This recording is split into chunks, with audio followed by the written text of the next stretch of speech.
Hey, welcome to Keep On Pushing TV, friends. I am your host, Devon Harris. And as always, what we do is that we share ideas and insights that are going to challenge you and inspire you to keep on pushing. And in the process, you know what's going to happen? You are going to live your absolute best life. And that's what we want for you. That's what we want of you and from you. And if you want the same thing too, make no doubt about it, you're in the absolute right place. So again, welcome to Keep On Pushing TV. My guest today has been described as a pathologically intrepid optimist with a keen sense of adventure, an eye for design, hand in fundraising, an entrepreneurial spirit, and a heart for philanthropy. Equally analytical and creative, she is a founder and managing director of the Cultivated Group. She specializes in business development, creative and brand strategy, strategic planning, and fundraising. At 22, she launched her first company and has since raised and distributed over $20 million of private investment for private clients, for profit entities, as well as NGOs. And so I tell you, man, I am so stoked and looking forward to this conversation and excited to welcome Emily Mishler to the show. Emily, welcome to Keep On Pushing. Thank you. And thanks so much for having me. Oh, thank you for deciding to hang out with us. I'm looking forward to this chat. So where are you hanging out these days? I'm in Indiana, in the middle of the U.S. I thought you were going to say in the middle of nowhere. Is that Sometimes it feels like it, but no, it's not technically the middle of nowhere. Is that where you were born? Yes, yeah. So I was born and raised in a very small town in northern Indiana, and went to school also in Indiana for both my undergrad and master's, and then traveled around a bit, and then back here for the time being. All right, kind of like the turtle has to head back home, right? What was life like for a young Emily Mishler growing up in the middle of Indiana? You know, it was a lot of fun. It was really exploratory. I have kind of this insatiable curiosity. So I think I've had it for as long as I can remember, certainly. And my parents have always said that I've been very curious and very inquisitive and had always wanted to know the answer to the question why or for what. So I think my upbringing in a more rural setting really fit that. We were outside all the time. We really explored and played. We weren't really able to be on TV as much. It was just kind of a rule in our household. I think we had maybe 1 hour of TV a week. And this was the early 2000s. So it's not like it was that long ago. But Yeah. really, my brother, sister, and I were outside playing constantly. It was a lot of fun. Yeah, that's interesting. So you grew up on a farm, right? Yep, I did. What was your favorite thing to do on the farm? Honestly, pretend. I mean, I loved playing with the animals. I loved being outside. I loved being able to go swing and jump around and just, I love, still to this day, I love nature and just being in a natural environment, but really pretending, playing, making up games. That's what we did. Mm. What kind of things did you pretend? I'm kind of curious about that. So one game I remember, there was this one really specific tree, and I would always go up into the tree, and then I would pretend to be falling out of it or pretend something, and my brother would come save me, and we would play this game on repeat, like nonstop. And it was just something. We would also play like lemonade stand and play grocery store, and we would play barber shop, and I mean, we would make up stories and adventures and climb dirt mountains and um, like pretend that there were alligators in the puddles that we were jumping into. And I mean, we were just all over the So shop. you were trying to be, I know you're from Indiana, you were trying to become Indiana Jones. Is that what was going on? Something like that. Maybe Indiana Jane or something. You know, kids are really good at pretending. You know, they have this amazing imagination, imagine all kinds of amazing things. And then we grow into adults and we forget, we get caught up in the quote unquote real world. What do you think is it that causes us to lose a kind of childhood sense of adventure when we cross over into adulthood? You know, I think a part of that is habit. And I think a part of that is that the formula to The formula, I mean, there are certain things that we all need. We need shelter, we need food, we need safety. There are absolutely basic human necessities that as adults we provide for ourselves. But I think sometimes we can get so caught up in providing those things for ourselves that we can just forget to imagine more, or we can dream more but not feel like it is within reach of what our current reality is. And I think that is kind of where and why some people get lost, a little lost from that more imaginative state, or a little lost from that, from pursuing that dream life that they originally wanted. And I think it can just be really easy in the pursuit of a formula, if you believe it, for success, or other people's formula for success. I think sometimes our dreams can get lost, and I think it can be really discouraging if we choose to perceive our rejections or our missteps or our obstacles as full stop challenges rather than simply obstacles. Yeah, I think back, I guess, to my childhood, but just generally, for children, you're absolutely right. They don't have to worry about providing for themselves per se. And it's not that every child has an easy life or they don't have challenges, even in the best of circumstances. But in the end, I guess real world situations are not pressing down on them, as opposed to the person wants to figure out how they're going to pay the rent, or find food, or pay the phone bill, or whatever it is. But it's kind of unfortunate, because it is that very skill, that very habit of imagining a world that is different from the one that you're living in now, that really helps all of us. It's really part of the formula to success, isn't it? Yep, I totally agree. And I think giving yourself the ability and freedom to dream and then pursue those dreams is a huge part of life that I think sometimes we can be disillusioned by the weight of how sometimes heavy those adult obligations feel.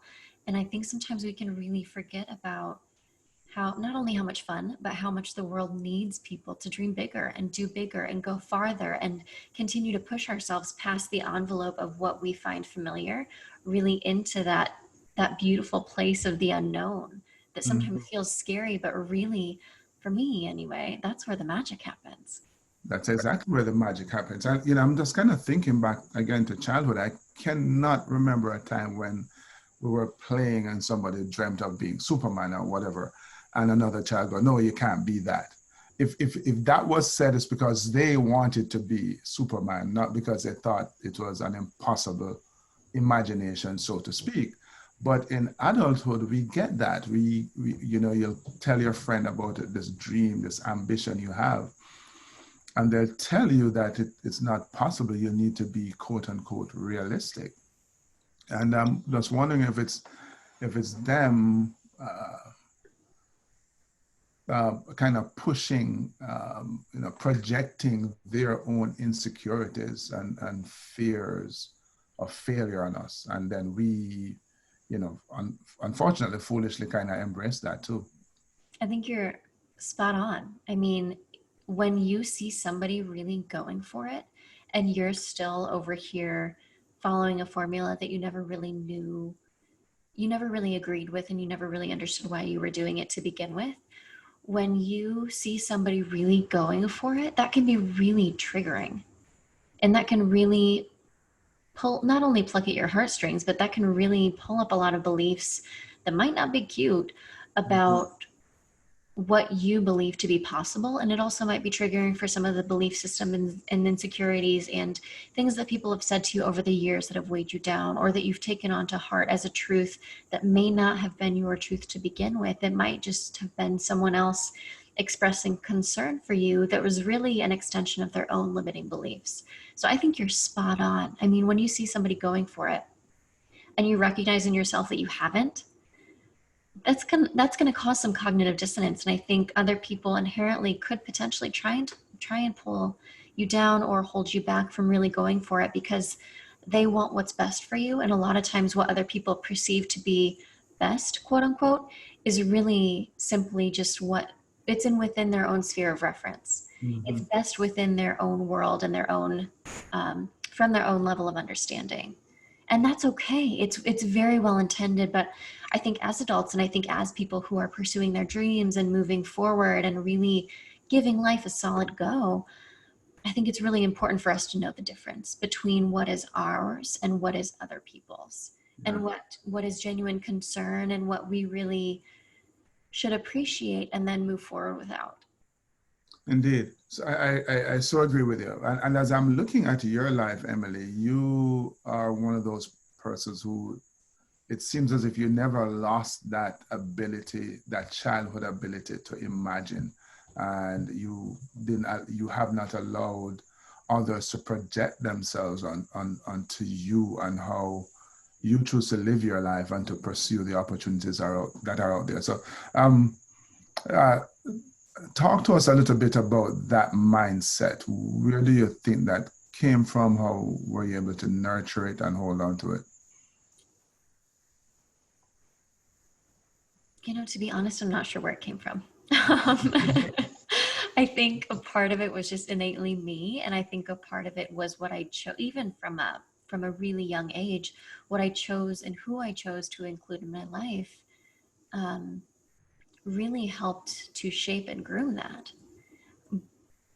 But until I really took space to get to know myself, I didn't, I couldn't tell the difference between what was mine and what was other people's. I couldn't quite tell the difference or distinguish between what I wanted to believe and what other people were telling me to believe, and I respected them, so I believed that as an extension of my respect for them. So I can't say that it's been completely perfect. I mean, that's not life. And I can't say that I've been completely perfect in not allowing other people's insecurities to breach my own growth, or not allowing other people's fears or unknowns to disallow me from pushing the envelope and really, really leaning into living my own authentic life. But what I can tell you is that the clarity that I've gotten from looking within, and the clarity that I've gotten of my, not only my own purpose and mission, but also the companies that we're running and a lot of other things that we're doing extracurricularly, I really believe that that's been a result of not only the people, but the time that I've taken to really observe the patterns and habits that have been within my own experience, and what I choose to take with me and what I'm choosing to release as either someone else's belief systems, or just an old belief system that I have either outgrown or doesn't serve me in the way that it used to anymore. I think that kind of tenacity and grit comes from an internal drive that can't be manufactured. Mm-hmm.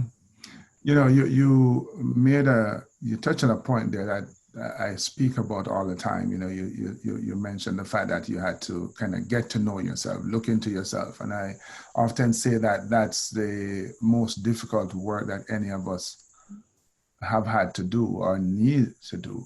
But I find that most people are reluctant to make that step. Um, what advice, if any, do you have for some of us who may be struggling to take that time out to get to know who we truly are? Well, it's not, I totally understand why people don't want to do it and why people don't do it, because it's hard. I mean, and I am not one to complain, and I am not one to look at a challenge and back down. But the things that I've been looking, and the things that I've been looking at within myself and my own life experience, and the standards that I have previously held myself to and continue now to hold myself to, they're really high standards. And I have the opportunity to fail every day. And that it can feel really scary. And something that I realized was a habit a while ago, was that I was more afraid of failing than I was of not trying. So in some areas of my life, I wouldn't try because I didn't want to fail. Mm-hmm. And now I've realized that that's not an acceptable standard of living for me, nor is it the way that I want to approach life. But I say all of this because I understand why you wouldn't want to. But I don't think there's I don't think there's true life in experiencing life through a lukewarm lens. I don't think there is true I don't think there's truth there. I think there are snippets of truth, but in my own experience, whether the elated joy of bringing new things into this world or the excruciating, gut-wrenching pain of grief, I think experiencing the fullness of emotions and experiencing the fullness of self is really an important piece of doing your life justice. And that does not only happen on the surface level. Yeah, So I guess the advice that I would give is just to try, give it a try. to try, just to, Just jump in and yeah, you know, there's you know, I can't sing, so I won't even try to sing. But Leon Womack has a song that I absolutely love. By the way, you know, even as a Jamaican guy who lives in New York, I love country music. Um, and so she has a song, you know, I hope you dance. And as you said that, just, you know, this idea of just trying, I think so many of us, we sit on the sidelines of, on the side of the dance floor of life, just watching other people dance, you know, some dancing really beautifully, some dancing, as if they have two left feet. And because we don't want to look as if we have two left feet as well, we don't want to feel that pain of failure. You know, and you brought up that dreaded F word. We don't dance, we don't try, and in the process of not trying, we are failing big time. yep, I Um, totally agree. And I think not trying is worse than trying and failing yeah, because because then you're at just least, left wondering. yeah, if you, yeah, you know, and so you live life, and I think it's perhaps the worst thing to do, to live life with a sense of regret. I wonder if, because if you tried and you failed, at least you have a definitive answer, Mhm. and you can grieve the failure, but at least you can move on because you know what, you tried. But then you spend the rest of your life going, man, I wonder if I'd done this, what could have happened? And you start, as my friend would say, start shooting these feature films in your head of what life could have been. And that just makes it evil. It becomes this downward spiral. Um, Grief, pain, failure. You mentioned those words. And I know in your early life, you know, your parents divorced. Would you like to talk to us about that experience? Sure. What would you like to know? Let me, how did the breakup affect you personally at 8 years old? You know, I'm not sure that that is something I will ever fully have an answer to. Just like I think some of the big things in life, I think sometimes we can be really so close to the big things, even for a really prolonged period of time, Mhm. that we never truly know the root of what happened. But I do know that it changed the entire trajectory of my life, and I know that I wouldn't be here without it. So I think at the time, I mean, as an 8-year-old, you're just running around learning and trying to figure out what's what. And, um, yeah, I had a tremendous childhood and I have incredible parents and their marriage didn't work. And that's the story for what more than 50% of marriages these days. So Mm. it's not news, but I do think it's really important for family units and or parents, if they can, to really work together as a team, because my parents are a really beautiful example of, despite their marriage not working, they were able to really rally around my brother, sister, and I, and they were able to really come together because they really deeply cared about us. And that overshadowed any hurt or anything that within their own relationship could have soured. They really converged when it came to us.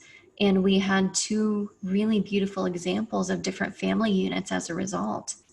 So, I mean, I think my life trajectory looks totally different, and I can't even begin to speculate what it would look like otherwise. So, at the end of the day, I'm grateful. I'm really grateful. So I know you've spoken about the fact that you know, around about the time your parents divorced, your dad came out as gay. We just spoke about this business of being introspective and learning your truth. Firstly, when it was revealed that your dad was gay, was that something that he revealed, or was he quote unquote outed? And what does that, I guess, say to you in hindsight, um, not about your dad in particular, but generally all of us, the importance of, truly living our, really living our truth? Sure. So at the time, it talks about, and even the whole cultural dynamic about homosexuality or heterosexuality was a very different conversation. So at the end of the day, a lot of that piece of my childhood I don't remember, but I do remember when he and I had that conversation. And we went for a walk and he read me a book. And the book was explaining kind of what it meant and about, um, and it was a children's book. It was really sweet, really cute. And I realized at that point that my dad was different than he had been, and that it did not make any kind of a difference to me. Mhm. But I also recognized and I knew this, but at the time, as an 8-year-old, I didn't know how to identify it or articulate it.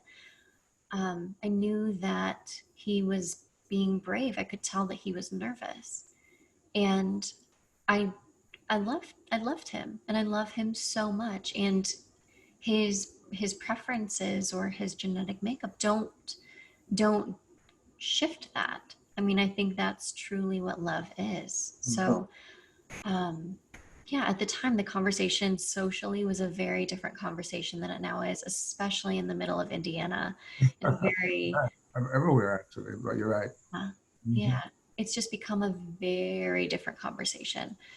So, Yeah, no, I think about like his example in particular, but just generally, and the challenge, I'm sure the pain so many people feel, both men and women, to live up to the expectations of society, right?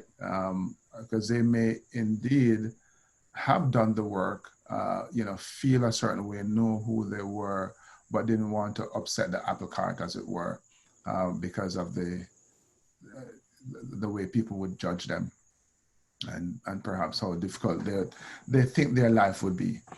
But so an amazing childhood, and you kind of grow into young adulthood, so to speak, and you go off to Purdue and Notre Dame. Um, Talk to us about college life, because I think I read somewhere in there that you became a beauty queen. I did. And that was at the recommendation of a mentor of mine. So I had always been a performer. I'd always loved to sing. Um, I'd So always if loved I volunteering. didn't start singing earlier, I didn't start singing Leon Womack, because you would have voted me off like Simon Cowell.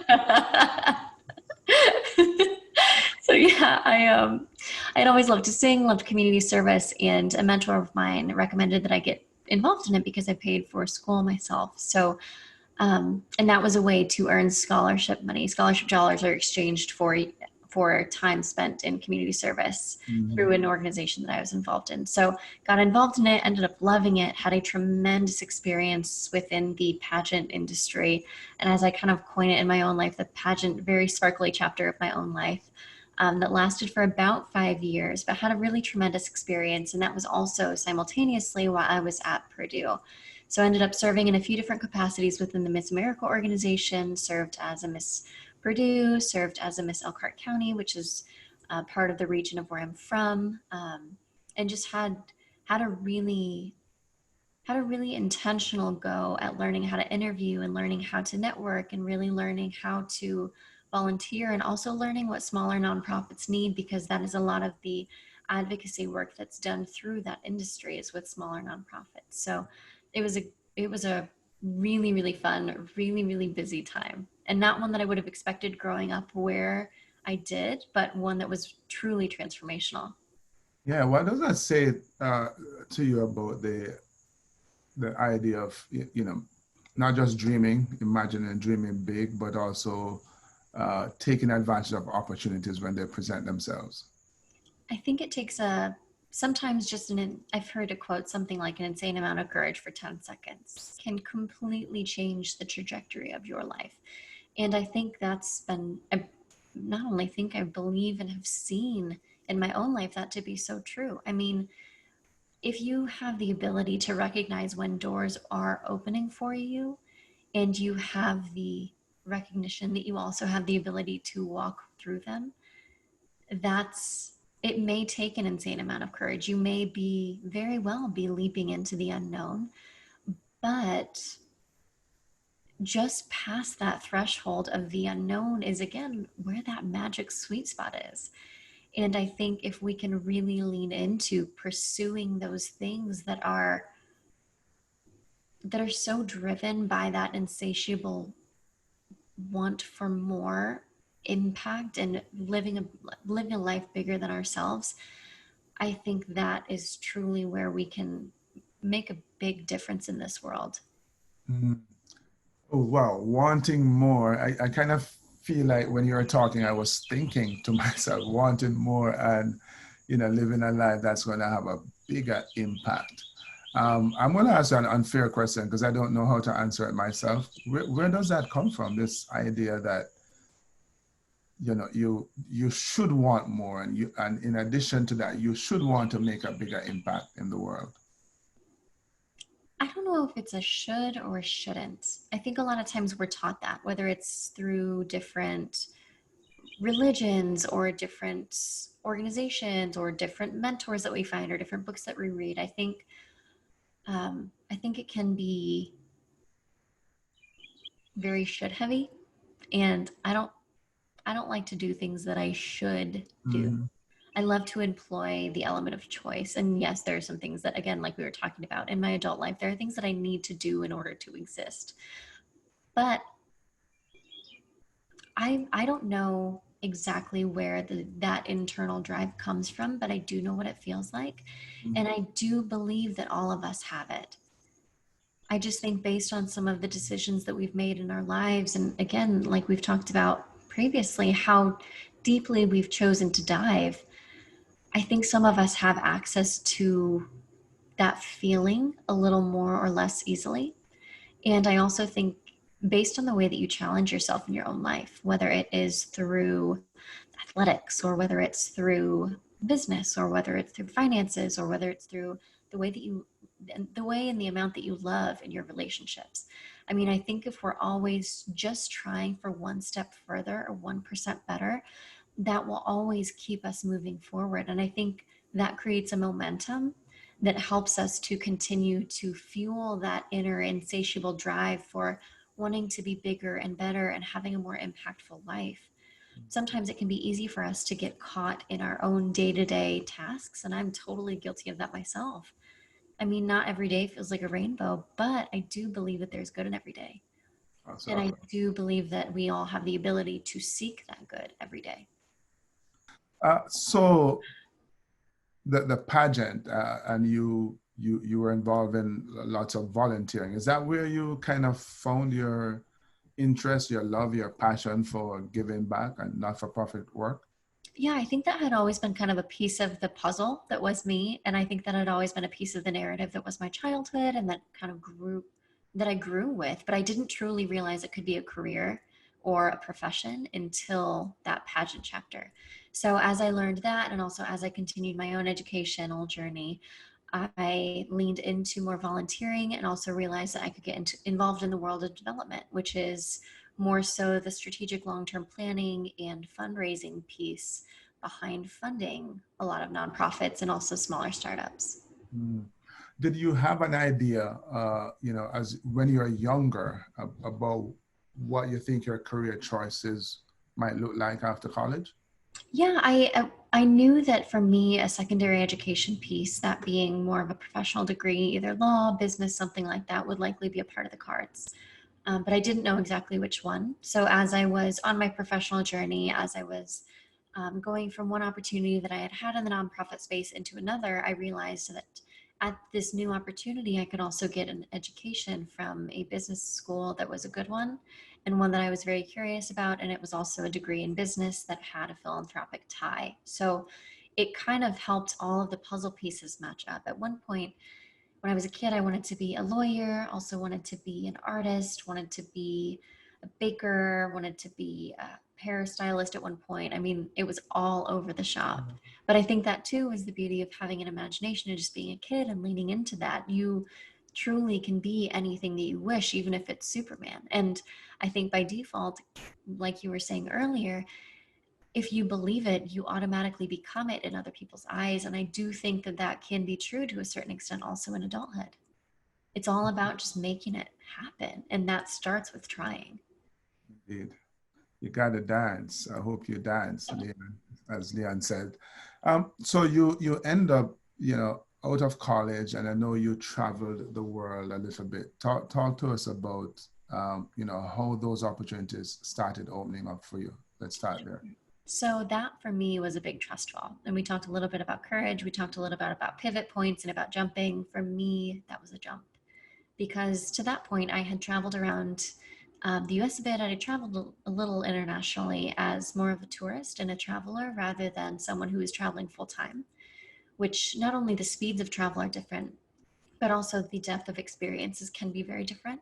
And for me, it was. So as I was finishing the master's, I had realized that I had a really beautiful point at which to shift out of more of a professional corporate setting that was much more business related into a new startup kind of consulting, creative exploration chapter and phase of my life. So I positioned myself to be able to fund the travel, also continue to take on clients, because as I was traveling and as I was even throughout my college experience, as I was doing those things, I was also working with different clients on the side, whether it was social media management or event planning, maybe it was some kind of grassroots development or even long-term strategic planning. I had a handful of people that I had worked with and realized it was something that I could do full time. It just looked a little bit different than the formula that I had been shown was proven to work in a quote unquote successful life within the US. So as I was positioning myself and as I was thinking about this dream,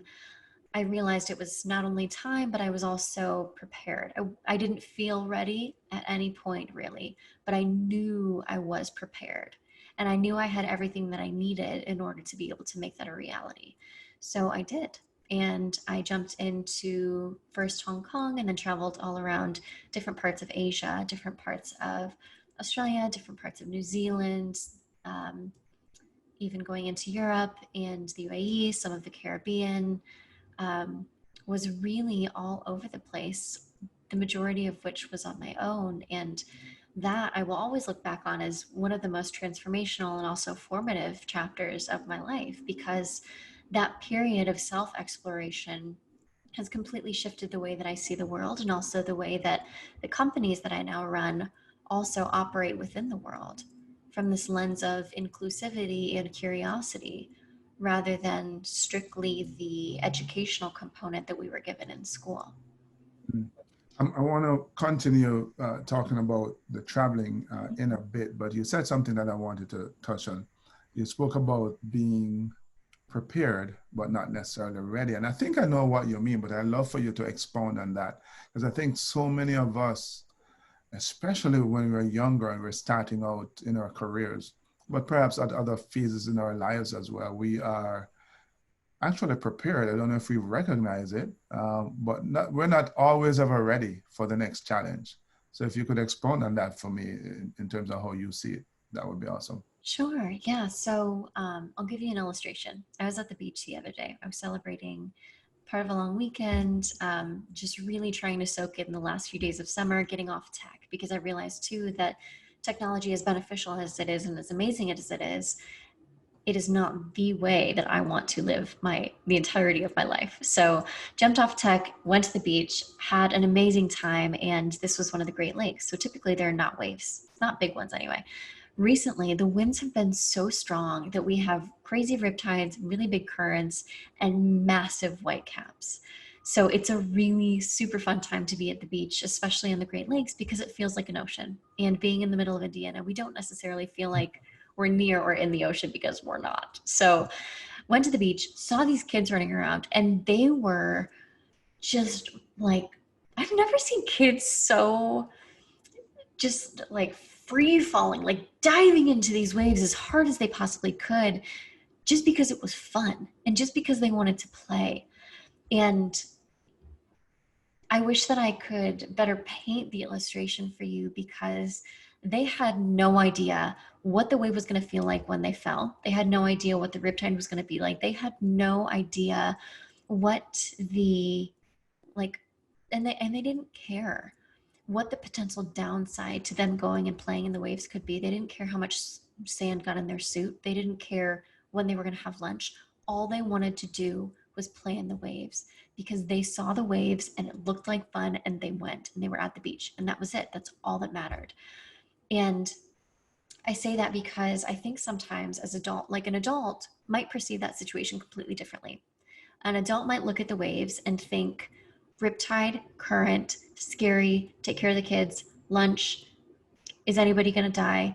Is like, there are so, from an adult perspective, there's so many other variables going into it, that the simplicity of seeing them just like belly flop into these waves time after time after time was just so cool. And it reminded me a lot of the fact that, I don't know, maybe this story is completely irrelevant, but it doesn't feel irrelevant because it reminded me so much of the fear that sometimes can drive us when we're in the habit of making these adult decisions that are necessary. It reminded me of how paralyzing that can be and how it can even prevent us from going in the water in the first place. Mm. And seeing the kids jump, and I had no idea who these kids were, but seeing them jump full force into these waves and have the time of their lives, and being completely elated talking to their family members after they got out, and they were celebrating like, oh my gosh, did you see that? Blah, blah.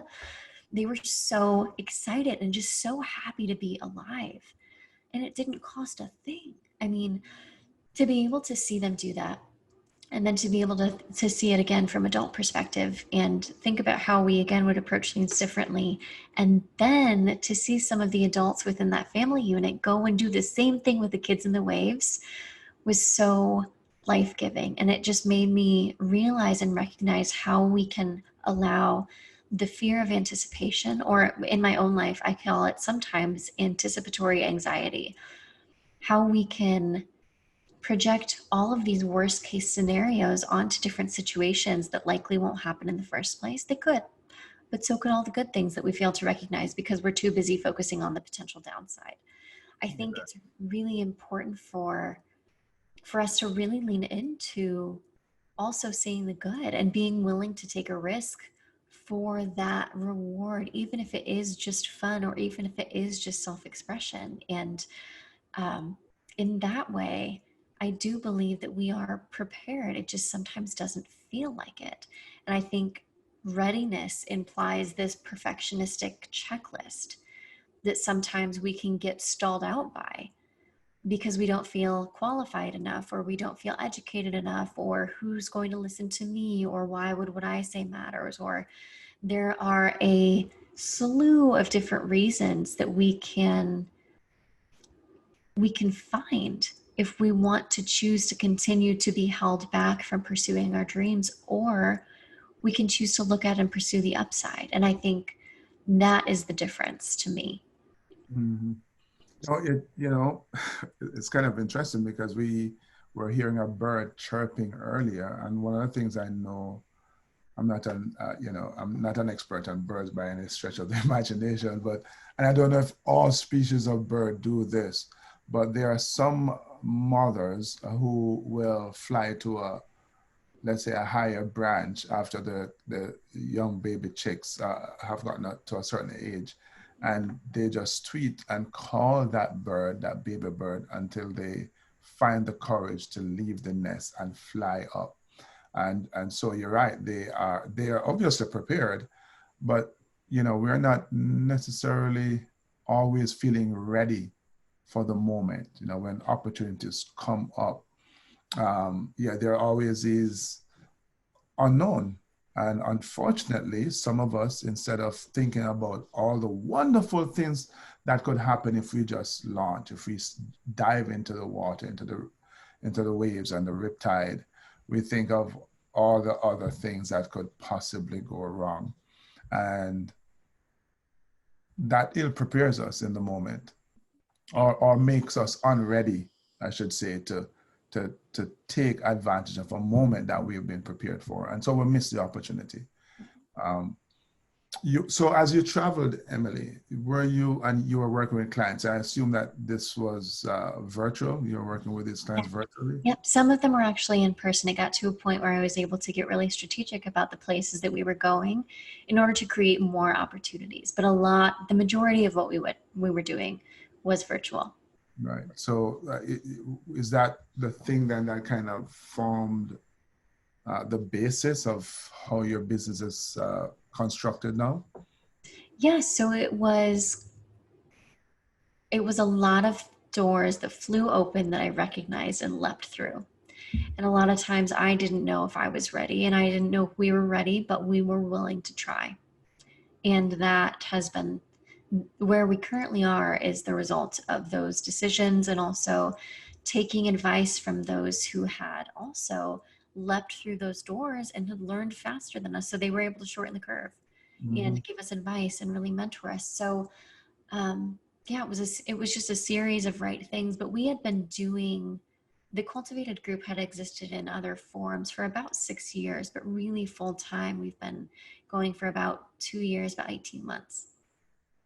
So talk to us about the Cultivated Group. And, I know I read something in the bio, but fill us in a little bit more about, what you do, how you serve, how you bring value to your clients. Sure. So we are a portfolio of impact driven businesses, all working to create a more conscious future. So we do that right now through three different kinds of consulting. The overarching umbrella of what we do is called the Cultivated Group, or I guess not what we do, but who we are, which is expressed through three different companies, one of which is called Cultivated Change. That is our nonprofit arm. What we do is a lot of business development for nonprofits, and it's exclusively, we are not a nonprofit ourselves, but we serve nonprofit clients. So it is exclusively fundraising, business development. It is a lot of long-term strategic planning. Sometimes it's events. The majority of what we do is really to connect the servant's heart that a lot of those in nonprofits have to the business brain that they need in order to be a functional, profitable business. So second prong of what we do, or second entity, is called Cultivated Ventures, excuse me. And that is with the smaller startups that we work with as clients. Some of them are in esports, some of them are in culinary, we are in tons of different industries, but again, it is a lot of connecting organizations and entities who need funds to those who are able, willing, and ready to give them, really connecting them, and in having the right conversations, helping to connect strategy and really, again, activate those dreams into realities. Because at the end of the day, cultivated and cultivation means grow. And that's what we're here to do. We're here to help employ and empower others to be able to grow into living their own dream lives. So we do that through those two areas. And then also our third kind of arena is called Cultivated Creative, which is where we dig into all things creative. So some of it is social media, some of it is website design, logo design, really bringing a creative flair into designing brands. But also something that we've started doing is a boutique publishing firm, which I certainly did not expect, but it's become a really major part of what we're doing over in Cultivated Creative. And in fact, we just published our first 3 children's books recently. Awesome. Congrats. So tell us about the books, first of all. Yeah, so they are all a series called Esme the Curious Cat. And they're all published by the Cultivated Group, the majority of which has been inspired by my own travel. Although I am not the main character, and I did write them, but I wrote them under a pen name. So the majority of our conversation so far has been about me. But what I've really realized is that in order to be able to have the conversations and be the change that you wish to see in the world, which is not only the way that our companies operate, but also the mantra that I live my own life by, you need to be vulnerable and kind of peel back the layers and help people to understand where you're coming from. And that is an extension of that is where these books were birthed. Through all of the travel, I kept everything off of social media because I knew that for myself, it needed to be about me. But this extension and this experience through this role as the managing and creative director of these companies is all about the impact. And I think it's really important to be having those conversations too, about redirecting from the self to the greater, to the world. I mean, my life has never been about me, although it is my vessel for existence. So all that being said, Esme is a way that we're hoping to teach lessons that my team and I, and also other contributing authors, have learned throughout our own lives, and plant those seeds in the lives of children. Be really intentional, not only with the life lessons that we're teaching, so that we can hopefully shorten the curve, but really help to educate about different countries, cultures, cuisines, get them curious about engaging in the art of creative living rather than just sitting at that lukewarm, rather than just continuing to turn the wheel. Let's see what other shapes we can make. Mm-hmm. What are some of the life lessons you're trying to teach the children through your books? One, and two, what would you say is perhaps may not necessarily be one incident or experience, but a theme of experiences that you think have impacted you along your travels? I think a common thread through the travels has been that kindness is radiant and kindness is universal. I mean, despite whatever country that I've certainly been to, and I also understand that I'm coming from a place of privilege myself. So knowing that and understanding that, even the sheer fact that I was able to do and have the travel experience that I was, is a tremendous gift.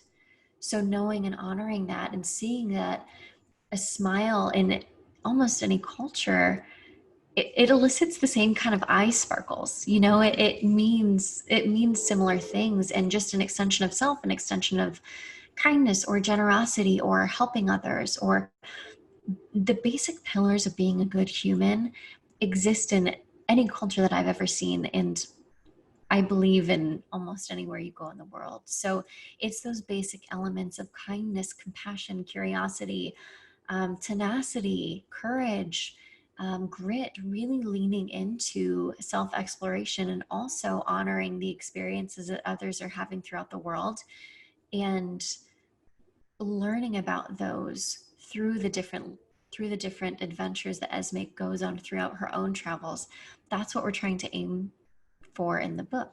We're simply trying to plant seeds for a more conscious, connected, and really intentional future for those kids who, especially throughout the quarantine and the pandemic experience that we've had over the past year, may not be getting social lessons in a way that they otherwise would otherwise. So we're attempting to really perform as an asset and also another tool within parents, guardians, teachers, and educators' toolboxes to be able to create more comprehensively well-rounded children, and therefore a better future. Indeed. So, I said earlier in your bio that you are analytical and equally creative, and you've been talking about all the creative stuff that your companies are doing. And I noticed that there's a mannequin with a tape measure behind you. Is that part of the creative process? Yeah. So, well, I guess this is perfect. I mean, it's analytical and creative. Within any kind of design work, there's a certain level of methodical measurement that is employed, whether it's through a tape measure, whether it's through any measurable goals that you're setting, even within running or sports, any kind of times or personal bests, or any measurement tool that you're using. And um, I was talking to someone earlier, and they asked me, "So how many countries have you been to?" And I said, "I don't know. I don't measure it." And they were like, "What?" I was like, "Yeah, it doesn't. The number of countries isn't my measurement tool." And I think that can be a really important lesson too. Like, what you measure matters. So make sure the way you're measuring and what you're taking note of and keeping tabs on is actually in your life something that you truly care to either get better at or be resolved of. Hmm. Interesting. So how does someone connect with you and the Cultivated Group? So we have a website and also social. If anybody's interested about Esme, we would love to introduce you to her. Her website is esmethecuriouscat.com, or social handles are just at esmethecuriouscat. The Cultivated Group, we are actually taking on clients fairly soon. I'll be very curious to see what happens in October for us.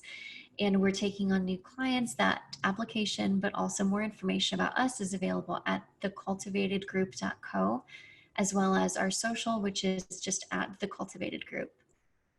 Awesome. The cultivatedgroup.co. Please, friends, ladies, gentlemen, find my friend Emily Mishler at the Cultivated Group.